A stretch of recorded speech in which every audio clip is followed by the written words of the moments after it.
राज्य सरकार है, जितने भी अधिकारी हैं और न्यायपालिका के लिए भी शर्म का विषय है। ये देश में आजादी आई, देश का संविधान लागू हुआ और लोगों ने विश्वास करके सरकार की जो रजिस्ट्रेशन वाली कंपनियों में पैसा निवेश किया।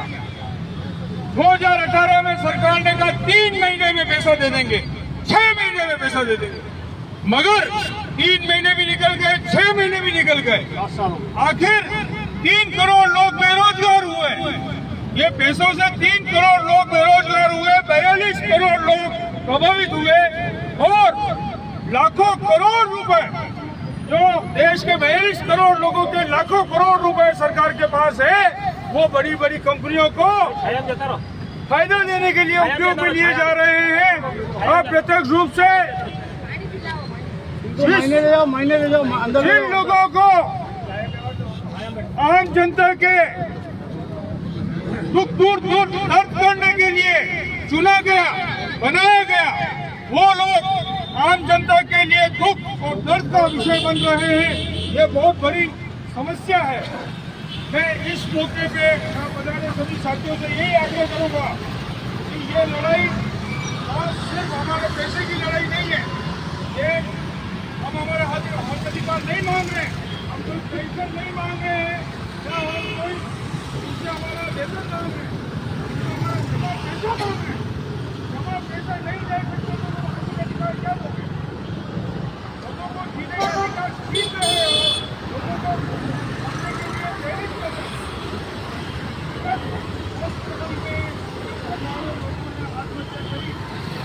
जिम्मेदार कौन है? हमारी सरकार है, हमारे अधिकारी, हमारी न्यायपालिका। क्या सुप्रीम कोर्ट लोगों को निर्देश देकर अपना पेमेंट नहीं कर सकती? सारा के पास में लाखों करोड़ रुपए की संपत्ति पड़ी है, चाहे तो एक दिन के अंदर भुगतान हो सकता है। एक दिन के अंदर सरकार न तो आश्वासन दे रही है, न हिसाब दे रही है, न कोई बात कर रही है।